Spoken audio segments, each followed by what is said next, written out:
Hello, everyone. It's 5:15 and it's Thursday. And I hope everyone out there is having a great day. Hope everyone's healthy, happy, warm, all of those things. Uh, Thank you so much for tuning in. I do appreciate it as always.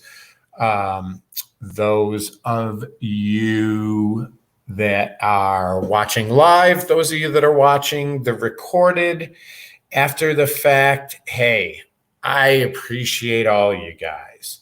Um, and today we have a very special guest.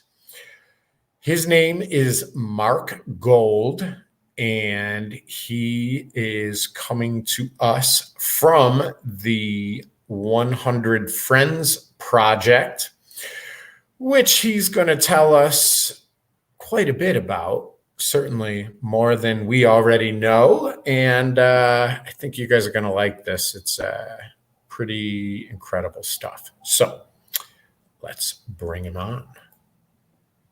Marc. Hi, Jamie. How you doing? Okay. Good. Good to be here. Yeah, thank you so much. Definitely great to finally meet you. We've been talking back and forth a little bit, but definitely good to finally meet you. So if you'd like, Marc, why don't you take a moment and introduce yourself? Okay. So I'm Marc Gold. I'm 71 years old. I'm doing this program at the moment. I'm in Newport Beach, California, about an hour south of Los Angeles. I spent most of the last 31 years living in Asia, running a charity that I started in 1989. My father in New Jersey planted the seeds of it, and one day I just decided to do it. And over these years, we've raised close to $3 million. Gone to I've been to 66 countries, but mostly focused in Asia. So currently, we're working in 11 countries, and we do all kinds of things. It's mostly children and mothers, some of the elderly. We do scholarships, we do medical treatment, heart surgeries, wheelchairs. I've gone to places like Indonesia after their big tsunami and earthquake in 2004. Afghanistan after the war. Well, the war continued, but there was a break 2004, 5, and 6.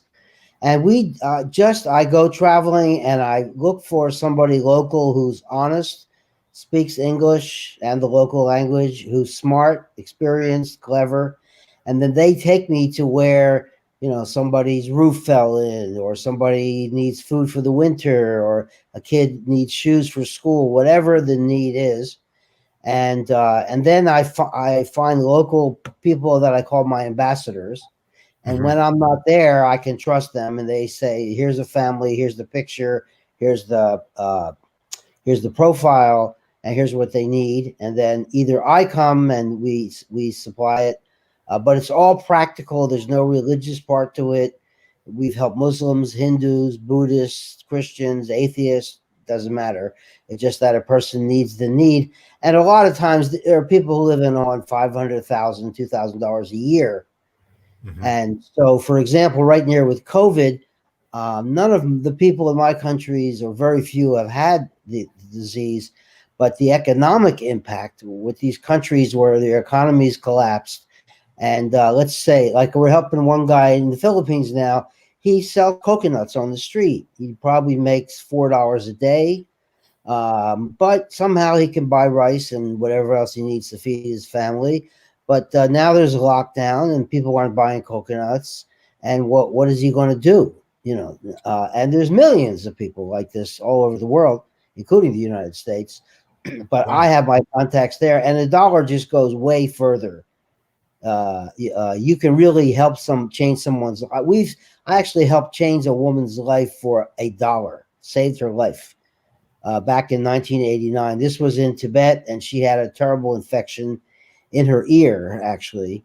and she was uneducated. She didn't know why she was in pain, and I took her to an ear specialist. This was in northern India, and he diagnosed her, and he said, he gave a prescription. We went to the pharmacy, and it was $1 for a dozen antibiotics, and it definitely saved her life. Then we spent $30 on a hearing aid. So that was actually the first person I ever helped, and that was an eye opener for me. Oh, I see. You could work at McDonald's and be a philanthropist over here because the disparity in income. They would say to me, "You're rich." I'd say, "No, I'm not." I thought they were talking Bill Gates rich. They meant, no, you can fly here. You're rich, because most of Sure. the folks that I met they're just eating hand to mouth, and may live in a shack. I've been in dozens of uh, slums and villages and prisons and all kind of situations. I really go off the beaten track. And during the epidemic, I can't go to Asia because of the pandemic, and so I have these ambassadors there that I know for at least 10 years, and I trust them and I know them, and that's how we do it. Well, that's awesome, Mark. I don't know if your goal was to make me feel like a terrible human, but Nothing like that. Look, no. everybody does whatever they can do or want to do. Somebody said that to me once, who was a musician. They said, "Oh, I'm not doing anything like that." I said, "Yeah, but not everyone's going to do what I'm doing. You're bringing art into the world and making people happy with music, and someone else is a teacher. And even if you don't do any of that, that's your business. I'm not anybody's. I'm not pointing the finger or anything like that. And there are millions of people. Some are doing international work for Doctors Without Borders or the Red Cross. Some just help a local homeless guy, or they volunteer. There's just a million ways to. The basic idea is very simple. I look for the meaning of life, and I had gurus and teachers and all kinds of things. And for me, it's very simple. Just make the world a better place, you know. And if Yeah, somebody does that because they have a little business and they employ people, okay, that makes the world better. You got jobs. So whatever people do, this is just what I've chosen to do. And I really like Asia, and that's why I spent 31 years there. And I'll go back whenever I can, but right now I can't. that makes sense. Yeah, and it's funny because in today's world, when it seems like everybody wants to pick sides or label things or whatever, and it seems like you have no interest in that, whether it's religious or anything like that.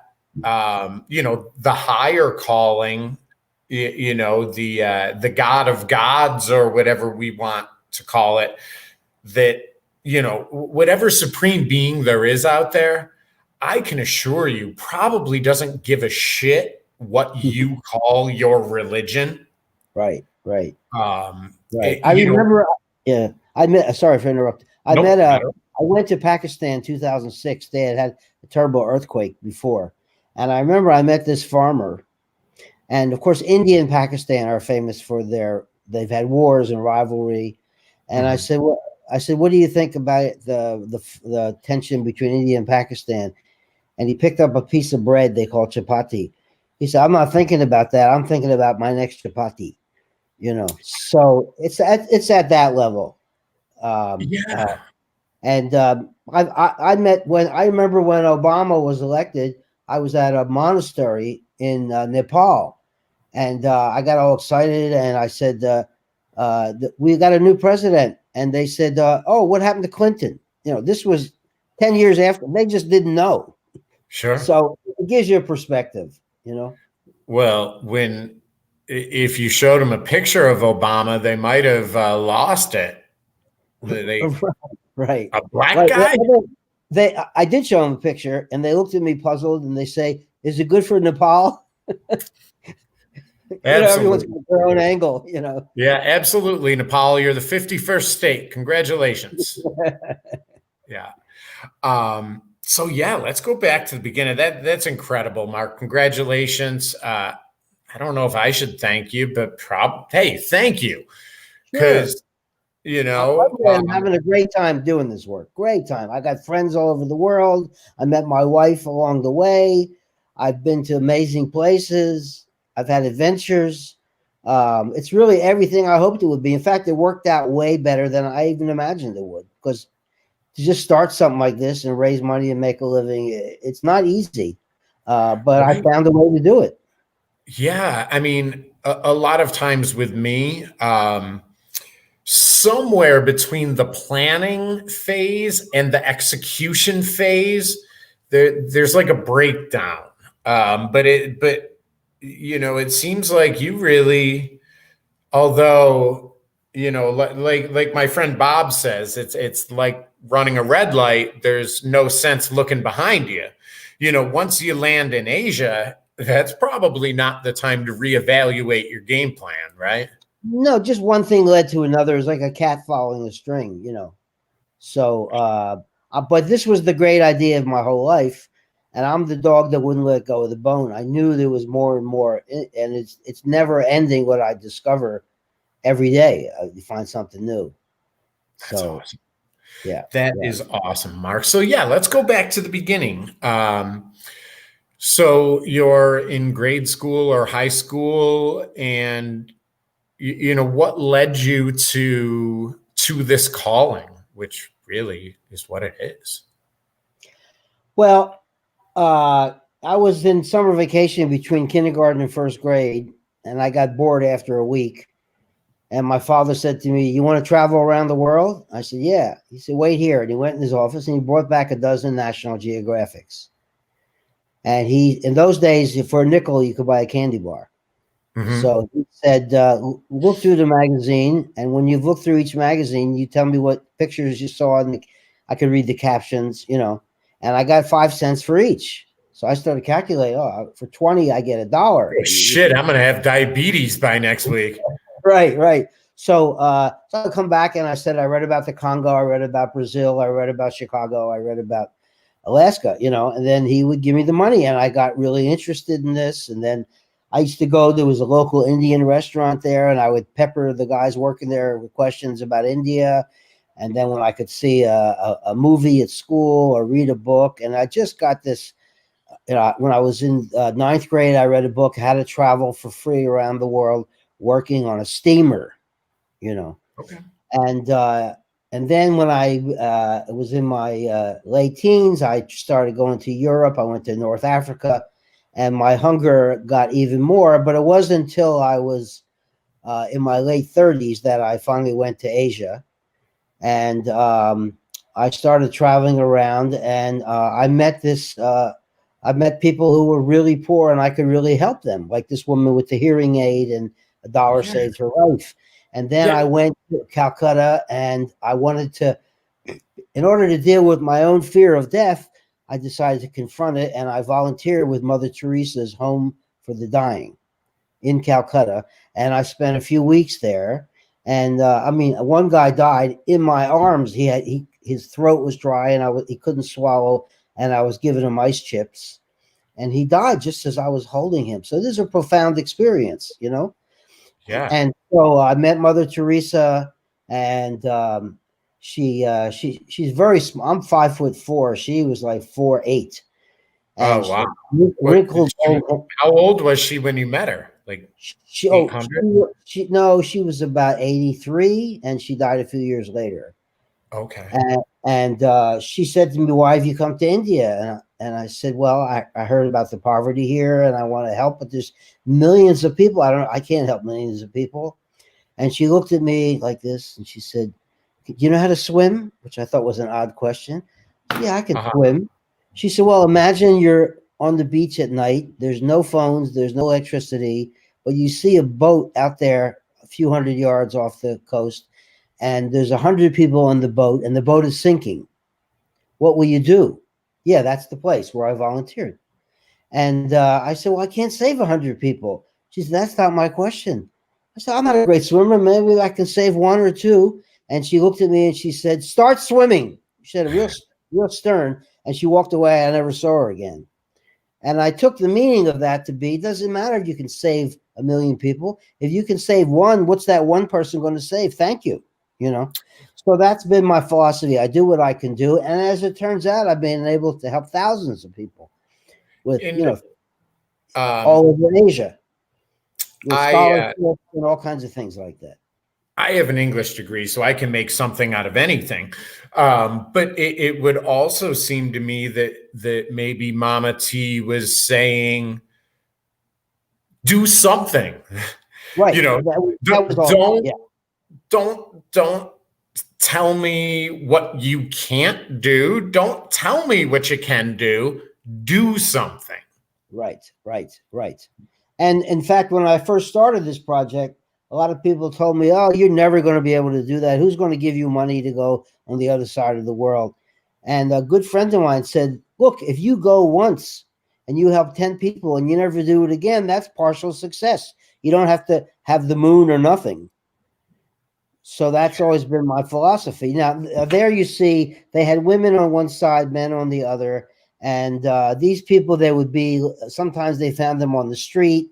And the idea was death with dignity. That's my wife with Mother Teresa's sister. And so we would bring them food and bring them medicine and just sometimes hold their hand. Often I didn't speak their language. Usually I didn't, but they Yeah. would gesture that they were thirsty or they were hungry or just an extra pillow, and it was a profound experience, I And believe that. I get a lot out of it too. It's not just them, and it's an amazing experience to have that. And Yeah. Mother Teresa died a few years later. It was a big story. And 6 hours later, Princess Diana died in that car crash. So that kind of put her back on page 12. But anyway, she's still known around the world. And there's hundreds of her centers helping people who are dying. And Is that's she a what saint yet? she is a saint. She is a saint. So is she Saint Mother Teresa or just That's right. Saint Saint Teresa. Yeah. Saint Teresa, not Saint Mother Teresa? All right. Yeah. Um, so and look, we could jump in anywhere, but I try to think of the practical aspects. So excuse me. So you have your plan.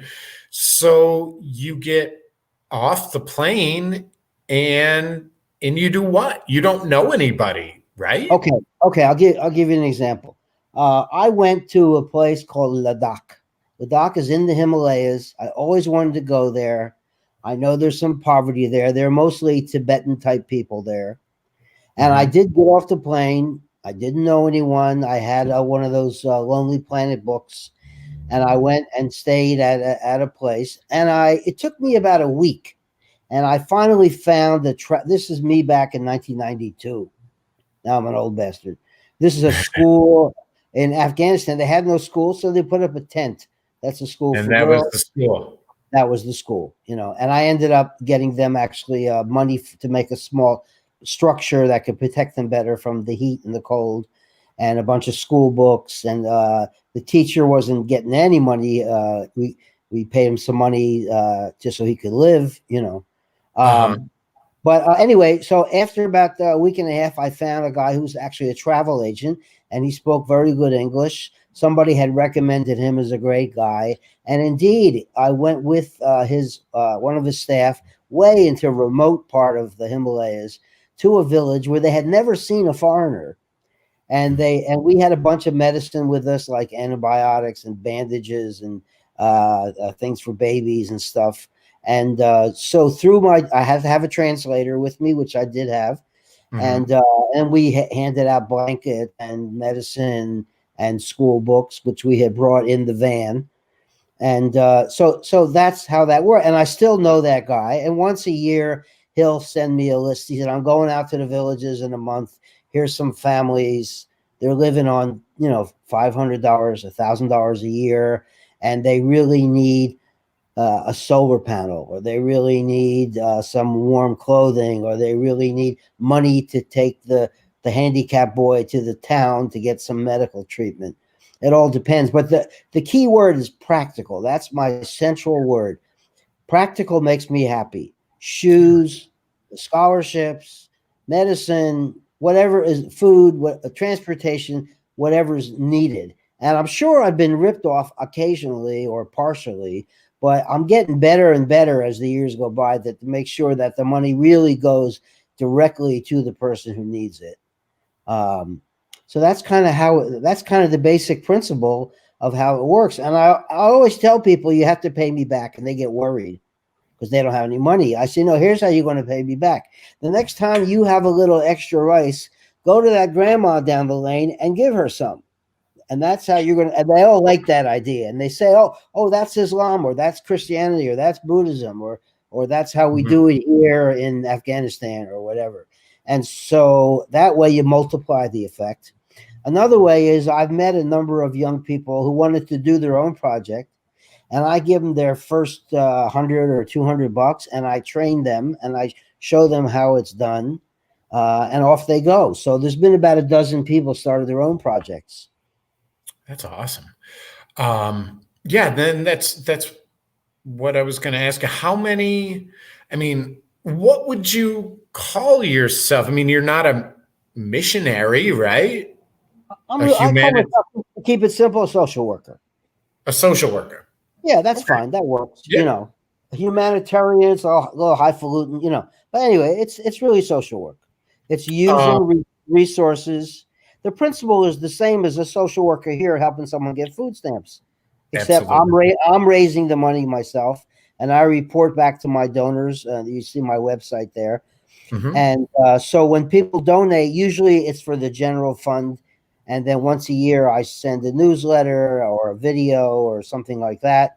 And recently somebody said, can you help young girls in India so they don't get trafficked to brothels, And I have a contact for that. So my contact there goes to the home and say, listen, we want to keep your girl in school longer. And keep her all the way to graduate from high school. And then when she is educated, she can help you when you're old, to the parents. She'll make a better income. And so if a person has a particular purpose, I can usually fulfill that. So, yeah, you had said the website, 100friends.org. You do take donations there. Yeah. Now, when you're first starting your social work, how did you get donations? You can feel free to call me an idiot, Mark. Obviously, no. It's a very good question. It's a very good question. The first time I went, I didn't know that I was going to start this. I just knew there was something out there, and I used my own money, which I had about $1,000 to work with, and that was helping a lot of people. Yeah, and like you said, you can live as a king pretty much anywhere except the United States. Well, or Europe, or modern countries. Sure.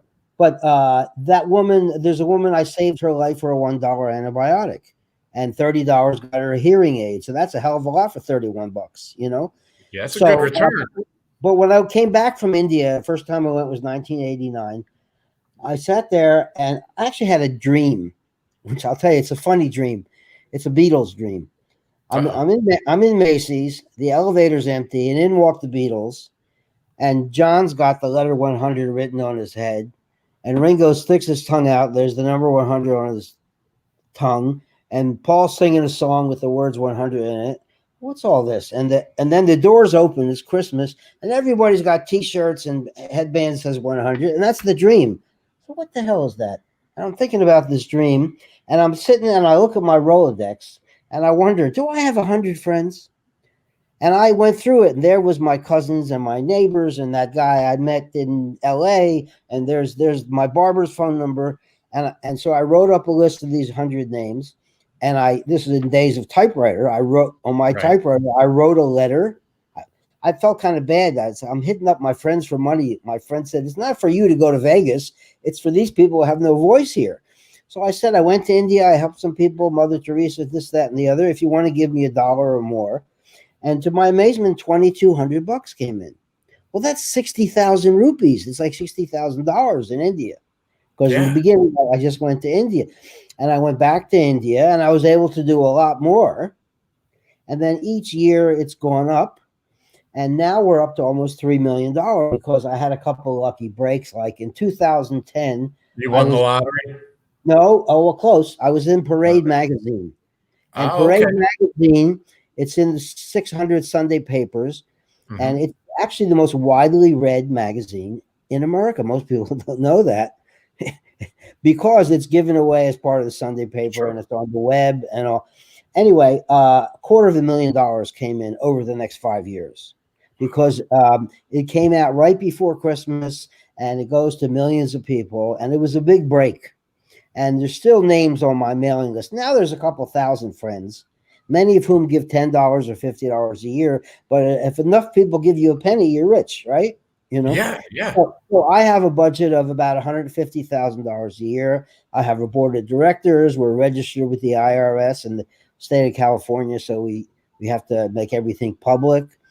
Hmm. And about 80% of the money goes directly for services, and about 20% you got to print a newsletter. I get a small salary, money for a printer, that kind of stuff, and that's how we do it.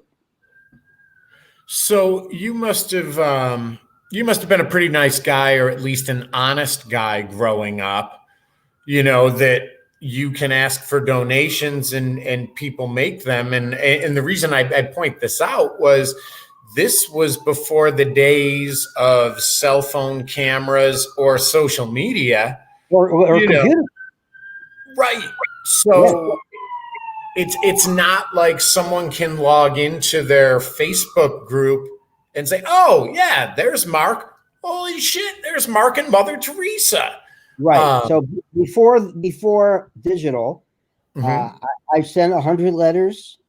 And then my friend Joe in New Jersey told some of his friends, "Oh, I wanted to chip in on that. Here's $10 for that."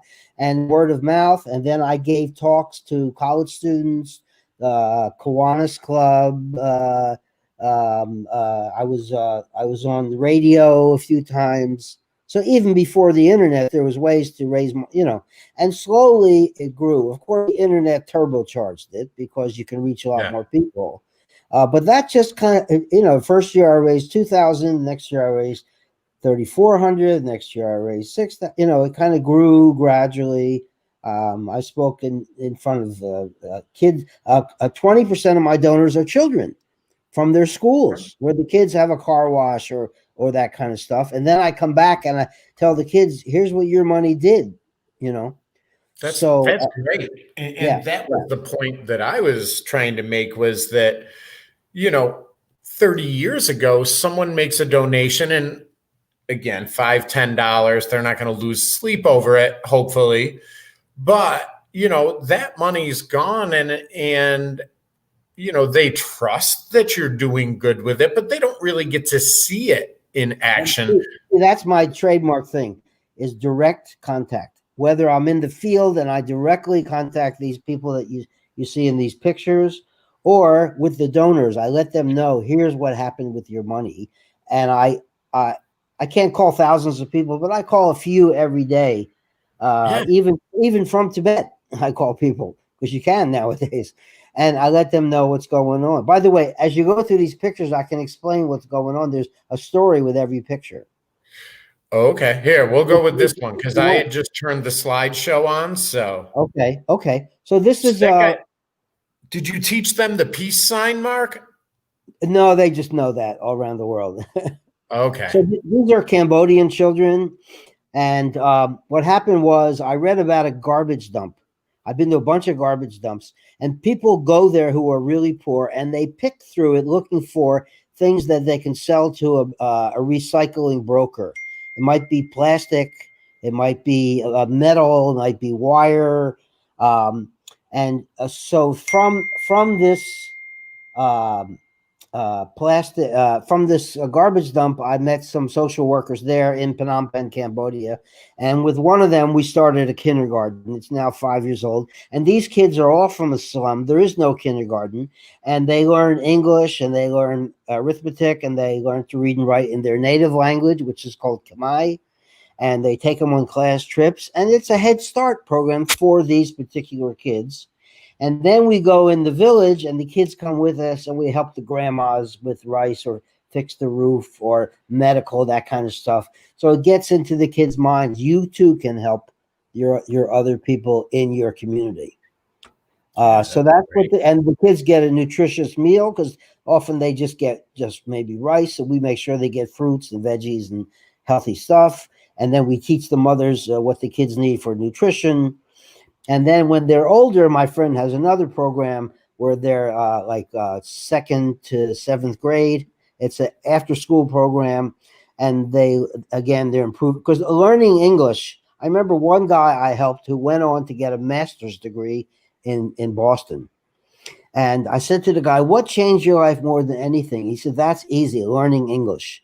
It opened all these doors. I could communicate with people all over the world. I could apply for grants, et cetera, et cetera." And so for these kids, getting a head start, learning English is a great thing, along with math. And they teach them morals like don't steal, respect your parents, that kind of stuff. And Hmm. they're a little bit about their local history, but otherwise, they wouldn't even know about where's America, where's Europe, where does their country fit, who's their neighbor, which is Thailand and Vietnam. So that's just the kindergarten. Yeah. Do you keep in touch with any of these kids, or do they keep in touch with you? Well, these particular kids, my friend, his name is Leanne, but it's a male. That's just his name. And Right. Leanne's Hey, I don't important. judge here, Mark.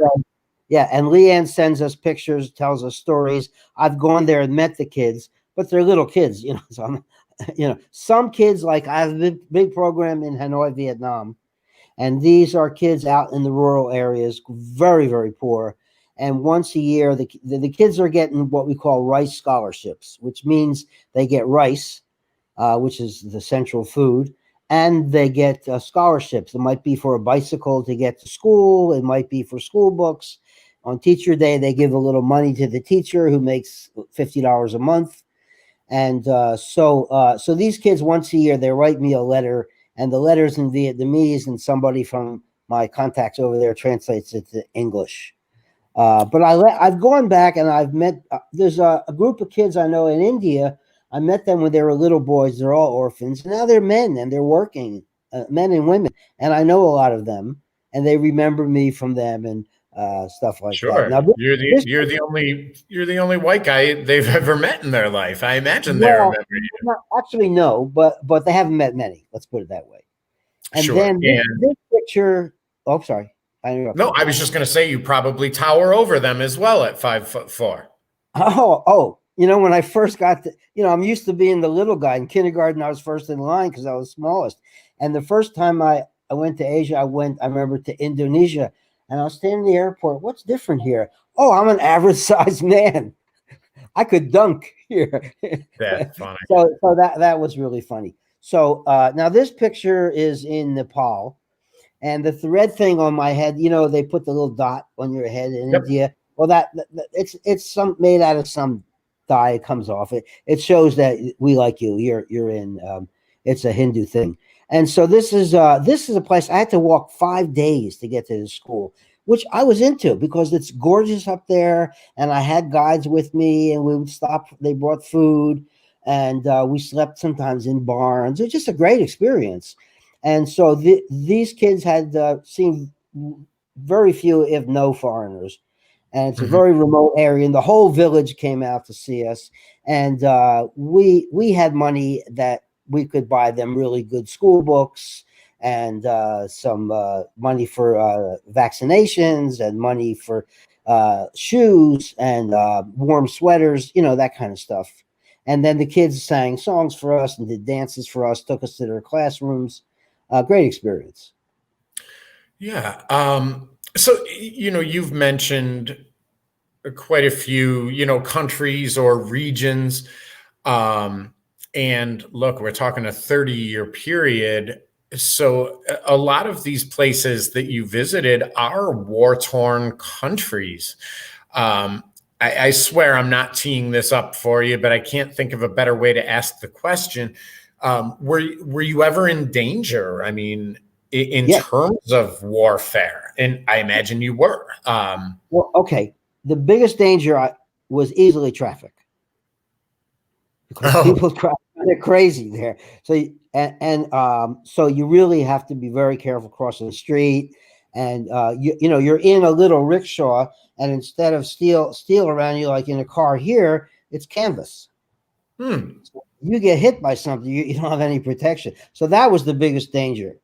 And in fact, I've looked up the figures. Travelers who go to developing countries, the biggest danger is illness, either through food poisoning. And once I almost died from food poisoning in Thailand, which is a pretty clean place for food.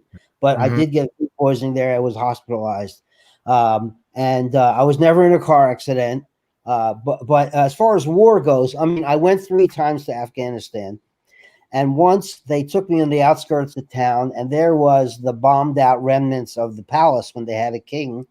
And I started walking over there, and my driver got panicky. Don't go any further. It's all landmines.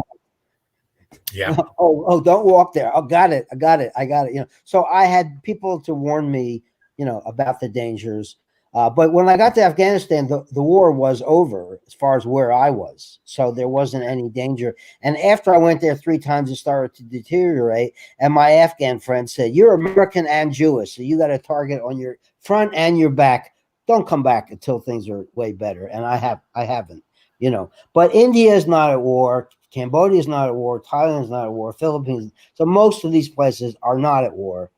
And like I said, traffic and food, you have to watch it. So mostly I didn't go to war zones. I went, for example, to Aceh in Indonesia. And Mhm. the tsunami there in 2004, which happened the day after Christmas, killed 250,000 people in 11 countries. I mean, it was biblical, but it wasn't dangerous for me. It was already over. And I saw Yeah. mass graves, and I saw destruction.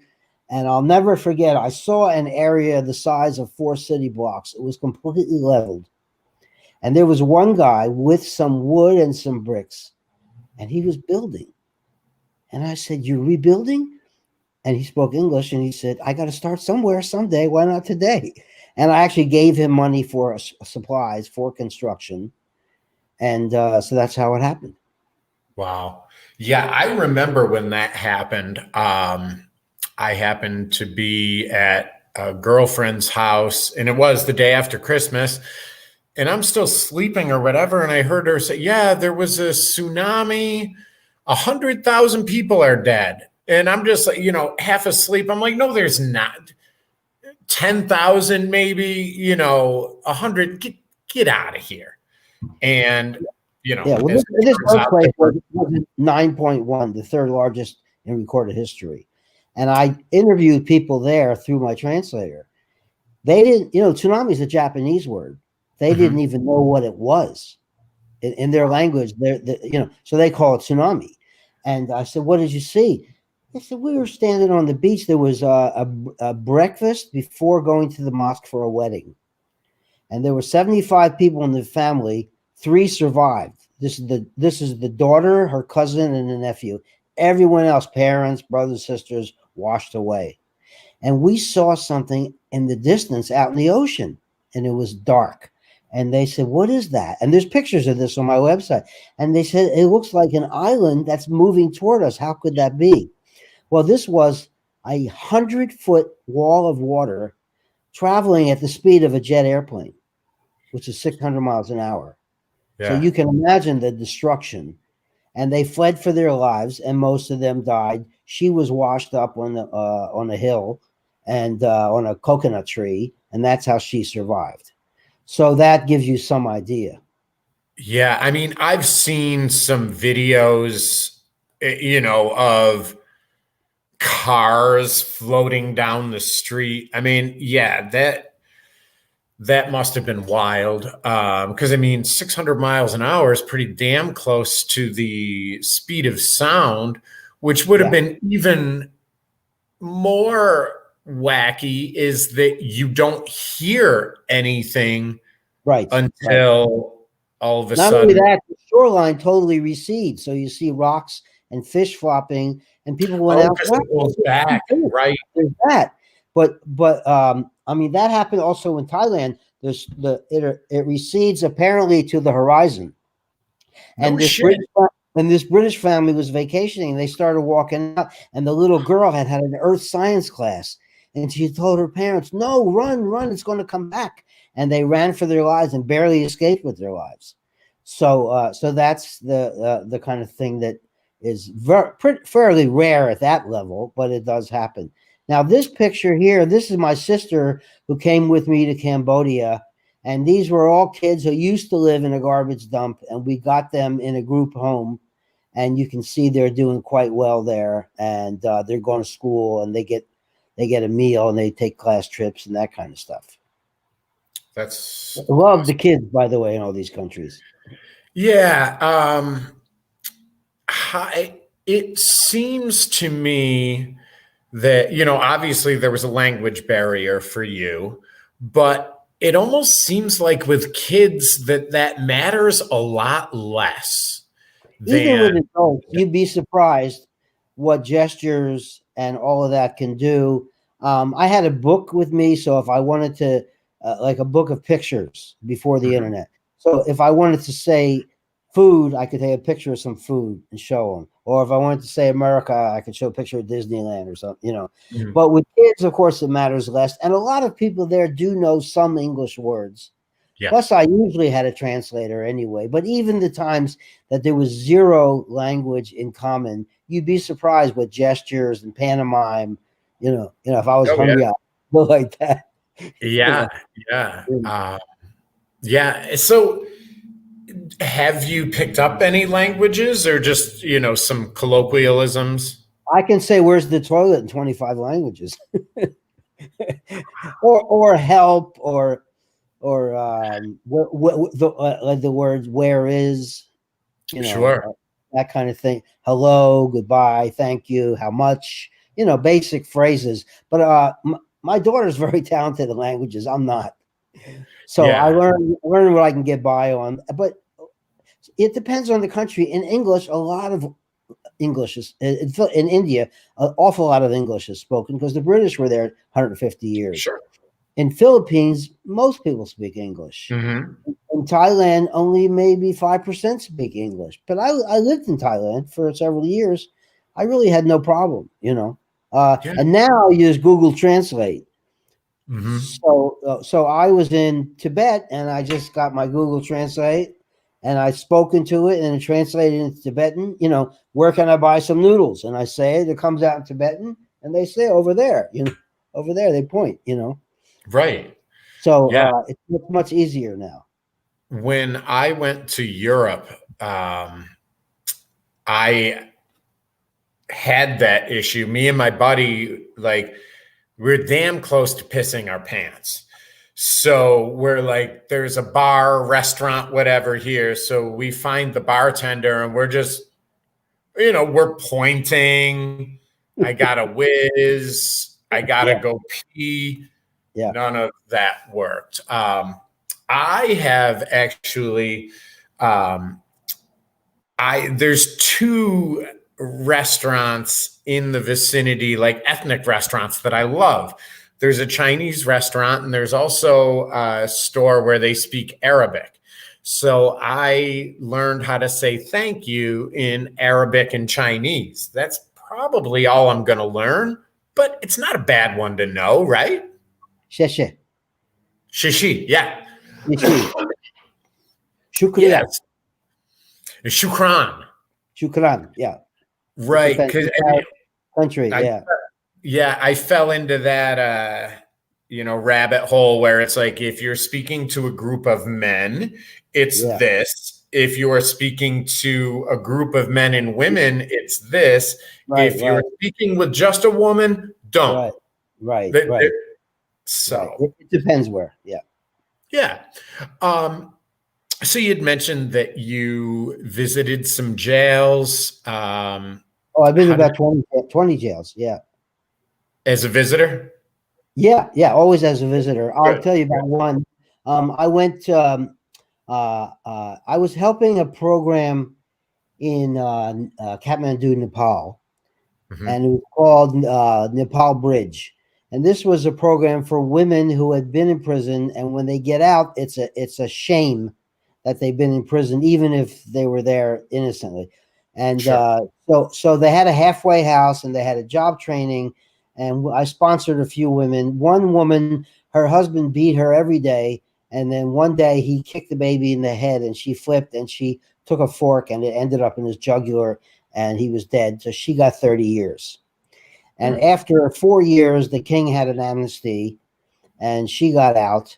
And we had her set up, get her. I paid her rent for a year, which wasn't much at all. It was $10 a month, and we got her a sewing machine and get her going. And then I found out that this program also had a program to help people in the prison. So I went to the prison. I met the warden. He let me in. And one guy, it was an old guy. He was in for life, and he was a painter. So we got him a bunch of painting supplies. And some other guys, they were taking classes to get their version of a high school diploma. So they wanted. So what do you want? Books, English, Nepali history, math. So we got him a bunch of books. And then we passed one guy, and the guy who was giving me the tour of the prison said, "Oh, you want to meet Charles Suraj?" I said, "Who is he?" He said, "He's the serial killer, and he's French, and he's here." I said, "I really don't want to meet a serial killer." But as I passed him, he gave me a little rolled up piece of paper. And when I took it home and unrolled it, it was a long note. "I'm innocent. Get me a lawyer. This, that, and the other." He was a serial killer. I didn't want to deal with him. So all kinds of unexpected things happen while you're having such an experience. But I've gone in a bunch of prisons. I went in prisons in Thailand, in India. It's fascinating, and you meet the staff, and you meet the prisoners. Some are innocent, most are guilty. Some of the conditions are horrific. Some are not so bad. There's a wide variety of things, but mostly what we do are education, like books, medicine, um, uh, things like that. Yeah, that makes sense. Yeah. Um, so after you got over your initial, I don't know whether to call it culture shock. It's probably some combination of culture shock and homesickness times a million. But were there other times that you were scared? Maybe not scared for your life or whatever, but just uncomfortable or anything like that? I reached the point that I could walk through a slum at night by myself. Nothing ever Saying, happened. does anybody have change for 100? Just nothing ever happened. And I was usually with a local friend. And sometimes they would say, not that area at this time of year, not this time of night. So really, I've never been threatened. Once the police followed us in China. We were in Tibet, and Tibet is now, under China, has been Mhm. for a long time. And we went out to this remote area, and we were bringing food to the grandmas and books for the kindergarten kids and that kind of stuff.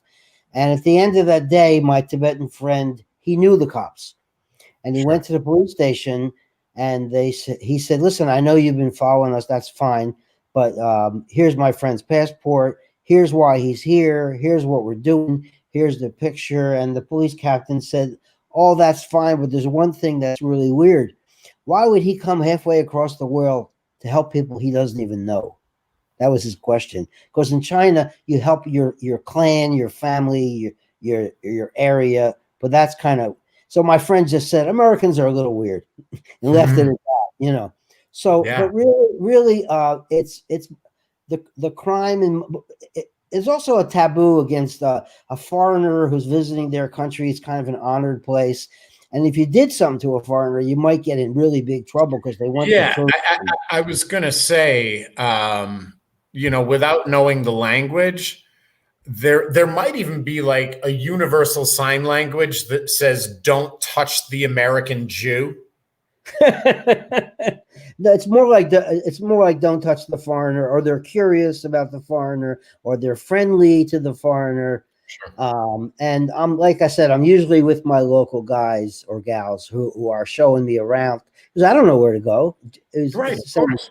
as you would be, but they take me. I've been taken to very remote areas, like that school I walked 5 days to get to, and stopped at many places along the way. So it's fine. The danger, like I said, it's traffic and food, and there is not much happened.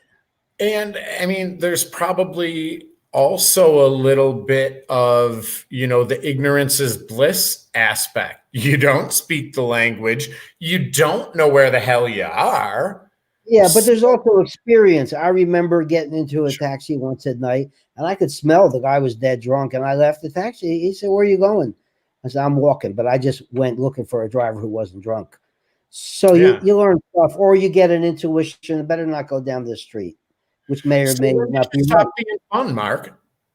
huh? When did you What? stop being fun? No, I'm joking. I'm No, joking about getting out of the it's drunk like I cabbie. tell people when you do this work, or you're not having fun, something's wrong. Because I mean, for example, there was a period when I used to bring masks of gorillas, dinosaurs, for the kids, and I had lots of fun with them. Before I would even go to the helping part. Or I Mhm. play pranks on people. I'm having fun while doing. I'm not just seriously, being the guy to pass out the rice. Digging a well or whatever, right? I remember I used to see this guy in Kathmandu. He was sitting there every day selling apples. So one day he had an apple and it was like 10 rupees. I said, "How much is the apple?" He said, 10 rupees, which is 10 cents, something like that. So I took the apple, I gave him 10 rupees, I walked away. Next day I saw him, "How much is the apple?" He said, 10 rupees. I said, "No, you're cheating." And I gave him 50. And he looked confused and I walked away. Well, by the 10th day, I gave him 1,000 rupees. And every time he'd see me, he would get all excited. I was really just helping him. Yeah. Another time, I saw an old lady in Tibet who was selling jewelry, and it was cheap jewelry. It was $1 each, trinkets. And I bought up all her jewelry. Oh, she was laughing, brought her family, no teeth. Very. So I had lots of fun along the way. I'm not going to just seriously. I'm a jokester. So I Yeah. like to have a good time. Yeah, that's awesome because I mean, if you can't do that, I'm not going to say it's going to be miserable, but certainly the ability to have fun regardless of, your surroundings, it has to be almost paramount when you are quite literally one person in the middle of what is nowhere to you. You're like, yeah, if you can't find adventure and fun in Oh, that, and I did, and I do, and I still do. And as I got more experienced, I learned how to conduct myself. Like in a lot of families, let's take the country of Laos, which is next to Vietnam and Thailand. If you want to help someone in a family, first you talk to grandpa and grandma, especially grandpa, because he's the person, and you show your respect to him, and then you can help. You don't just walk in some countries, like in Muslim cultures, you don't just walk up to a woman and start talking. You have right. to follow like a protocol, cultural Yep. not correctness, but cultural appropriateness. you know Hmm. so there's lots of ways like that. Yeah. So there's your website, 100friends.org, and people can make donations Yeah, there.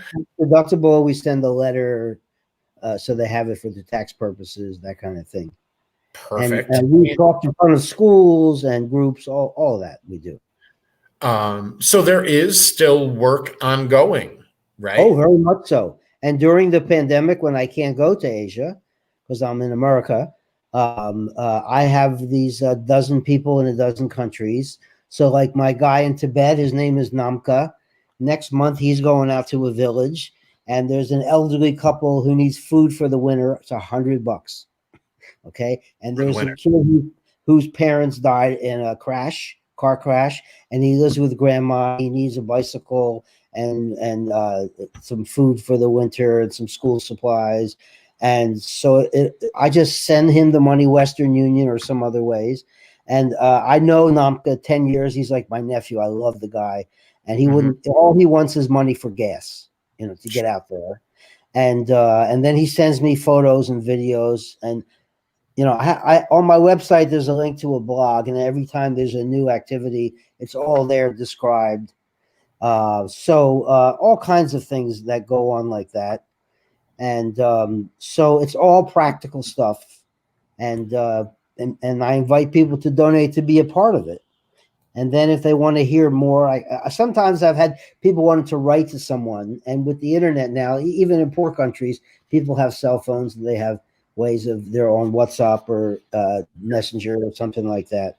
So that's often possible. So where is ongoing work happening? Like, is it, and maybe we'll take a step back here. So in Asia, I mean, are there clearly defined borders? I know that if I look at a map, I can see a border, but I've also heard of people saying, well, I went out for a walk and I ended up in X country. Yeah. Right. Yeah. Okay. It really depends where.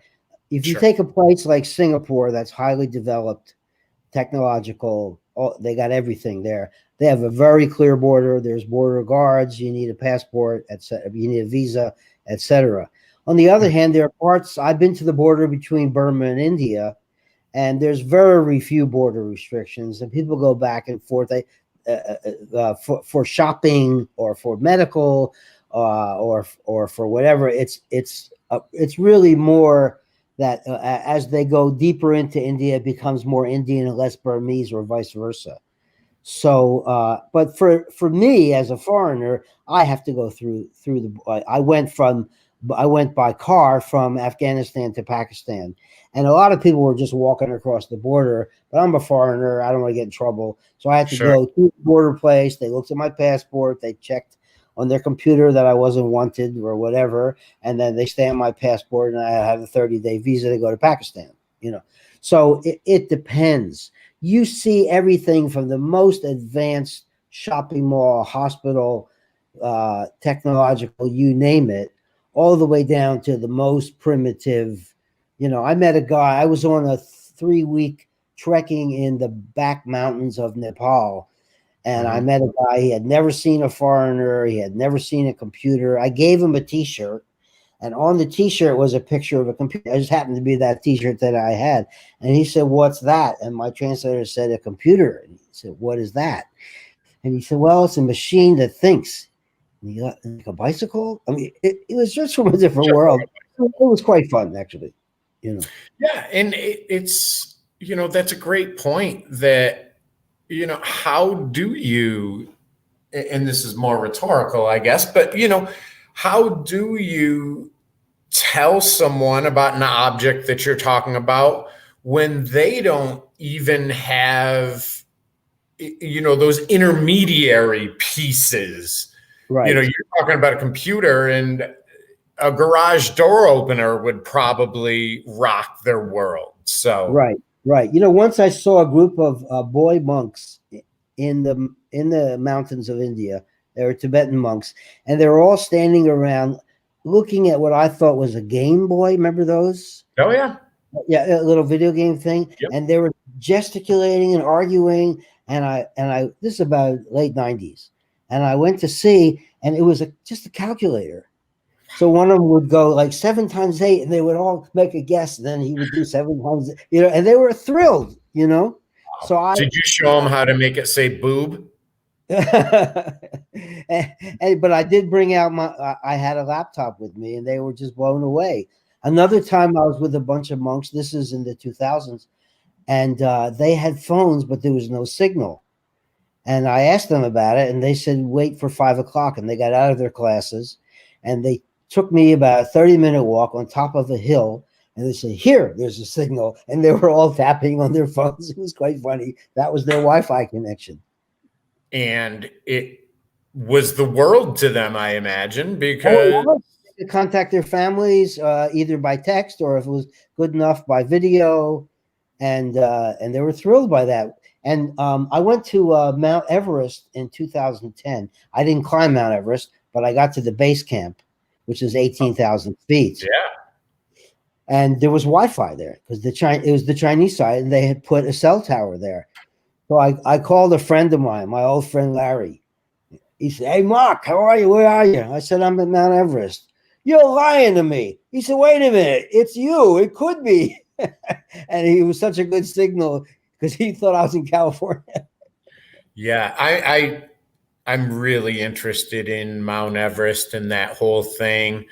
Um, but the more I read and the more I see, we are, well past due for a huge catastrophe. From what I've heard, it is just so packed to the gills with Oh, no, we're tourists. not well past due. It happened 2 years ago. It's mostly close to foreigners now. There was a line of people. You probably saw that famous photo, like Yeah, rush hour, and yeah, now they've cut way back, and there was a bunch of deaths, and because the Nepal is a very poor country, and the money sure. is considerable of these climbers from around the world, but they had Yeah. to regulate it. Yeah. Yeah. So was that awesome to see? Oh, it's one of the Everest? greatest things of my life. And in my slideshow that you have there is a picture of me at Mount Everest. But Oh, when it took us a 6-day drive to get there. And when we got there, our guide said, please don't be angry. Please don't be upset. But it's monsoon time, rainy season. And the yeah. mountain is highly likely going to be covered in clouds. And the 3 days we were up there, for 3 days, about 2 hours each time, it totally opened up and it was gorgeous. And we're literally, we're at 18,000 feet. That's 29,000 feet, but we're at the base and you can see it very, very clearly. And it was the thrill, one of the thrills of my life. And we Yeah. helped poor people while we were there at the same time. And what? I'm sorry, I missed that. And we helped poor people along the way while we were there as well. Yeah, that's got to be awesome to, something like that, that of course you've seen pictures for your whole life or whatever, but then to see it in person, that really has to be something different. Yeah. But it didn't inspire you to climb it?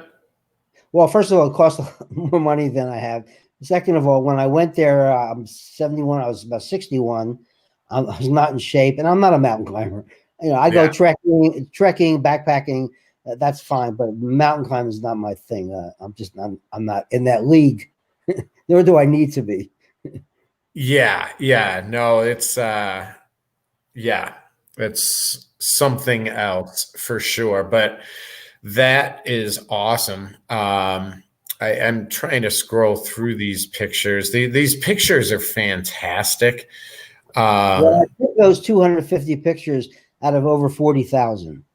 And that was for last year. We had a 30th anniversary celebration with about 70 people near San Francisco. And that was the slideshow but it took me several weeks to go through all those photos, which I happily did. And picking the best pictures was like picking which child is going to live, because you love so many of them. yeah. Uh, let's see. Did I do it? Okay, okay. So I took this picture. The guy on the left is Wayung, and he's our guide, Tibetan guide. And the guy at the right is my friend Peter, and that's Mount Everest behind them. And should be some other pictures from the same area um, in the if you go back or forward. Yeah, okay, okay. So no, go not down, but up, up. Yeah, yeah. The other Okay. day. Yeah, there's some more there. Yeah. Okay, I can't find. Okay, anyway, I'll explain what's going on. This picture here with the two. Okay, let's Yeah. I'm see. sorry. These are two ladies walking on the right. Yes. Okay, so for hundreds of years, for for Tibetans to get water in the rural areas, they had to walk miles, even in the winter. Those are water cans. Oh, okay. So I got together with some other people with a little bit of money, and on the right is a ditch with a backhoe was built to lay pipe. So instead of Okay. them having to walk for hours to get water to bring back home, now they got a pipe to supply So water. the water comes to them. As the water comes to them. Yeah. And there's one woman, she was in her 80s, and she had been carrying water for 75 years since she's a little girl. And she's the one who turned on the little faucet, and we had a little empty Sprite bottle or something, and the water came out. A big smile with one tooth here, it was very funny. Yeah. Did you make her try the water first? Oh, not make her. She wanted to, Sure. And we had several stations where we put the spigots, and Mhm. there were some people handicapped, so we made sure it was close to where they lived. Just little tricks you learn. Go to the next picture. There you go. Let's. Yeah, the little arrow there. Yeah, that's good. Yep. Okay, now this is a guy. One day, this is on the drive to Mount Everest. And randomly, I saw a little road. I said to the driver, just go on this road. I have no idea what's there. And we went about a mile and we found this guy, Tibetan, with his wife. The tent is made out of yak skin. Okay. And the night before, they had 9 sheep, was going to feed them for the winter. And wolves came and killed all their sheep. And he made a prayer to his God, to the Buddha. Dear God, help me. We have no food for the winter. And we showed up and gave him money for 20 to buy 20 sheep. And Wow. there he's making us tea. And I say to Tibetans, you're the greatest people in the most beautiful country with the worst food. And they all laugh because the food is terrible. And this is their tea. The tea is rancid butter that's salted. Mm. So I would take a sip and then I would dump it behind me, and they would see me. Of course, they would all laugh hilariously, all in good spirits. Go to the next picture.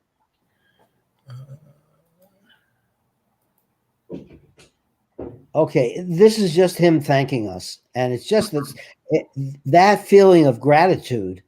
You could never get over the high of that because Right. it. And it's just so genuine, I Yeah, imagine. yeah. Now this is one of the places with the water from in Tibet. Yep. And so that's the grandma behind holding the beads, who for 75 years had to walk miles for water even in the winter, and now she's getting her bucket filled with water. That's great. Okay, Yeah. now you see that. Okay, you can scroll down a little bit more.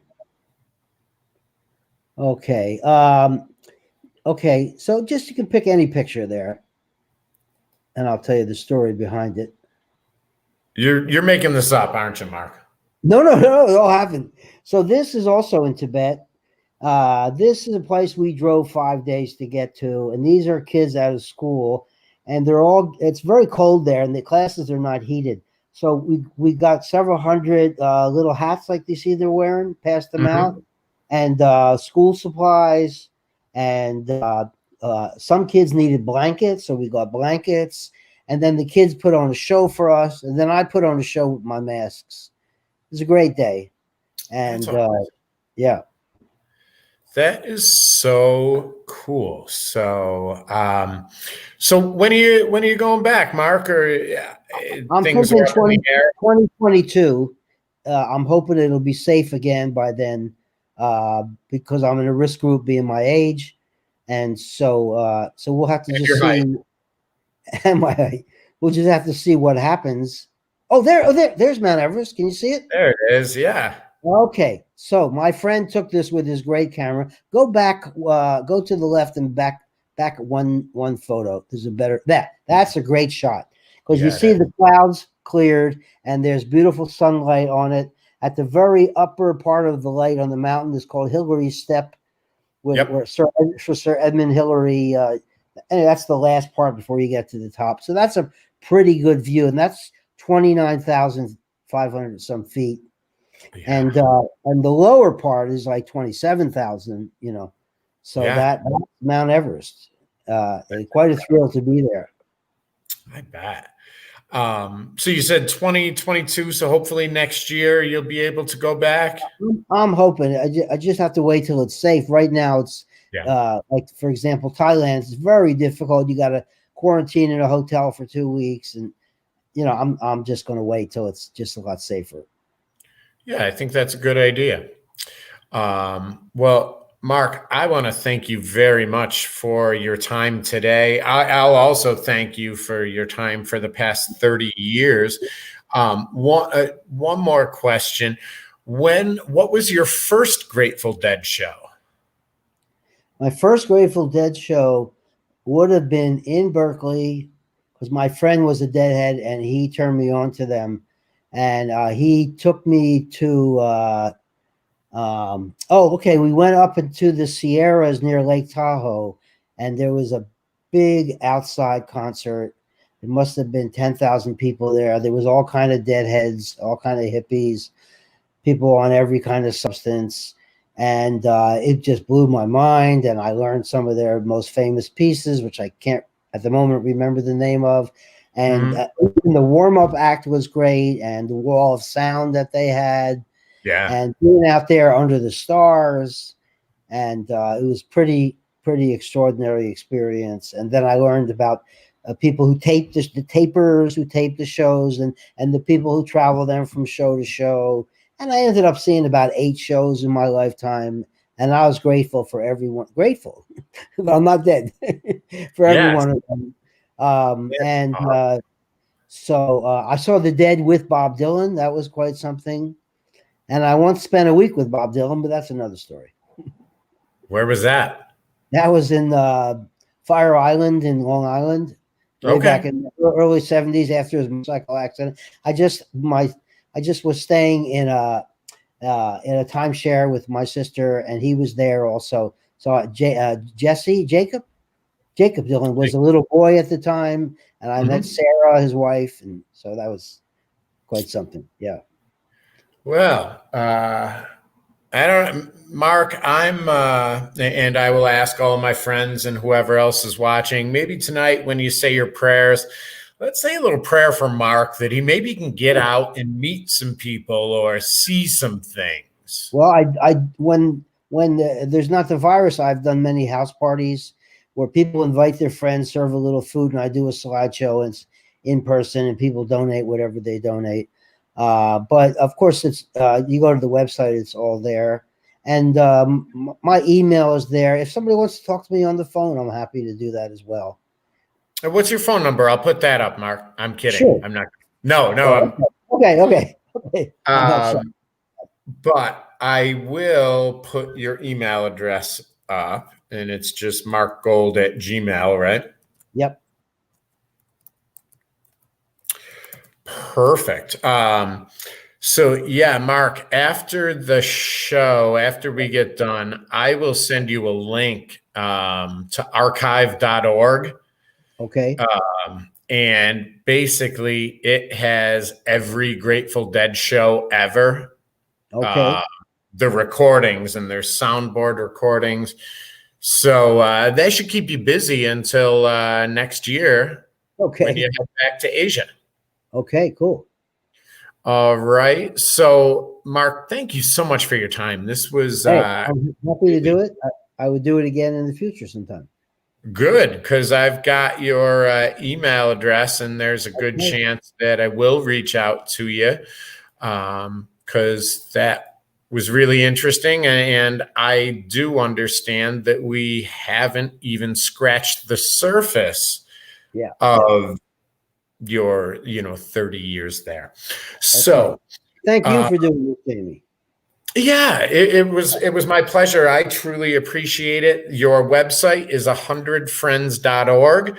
So Yep. people can go there, check it out, see what you've done, check out your blog, your pictures. Feel free to make a donation. Obviously times are a little tight everywhere. Yeah. But it is maybe encouraging to know that yeah, we might look at a $10 bill and say, well, what good is I can't even get a proper dinner. And yet, by donating that, it really can do wonders Oh yeah. Oh yeah. for people. Yep.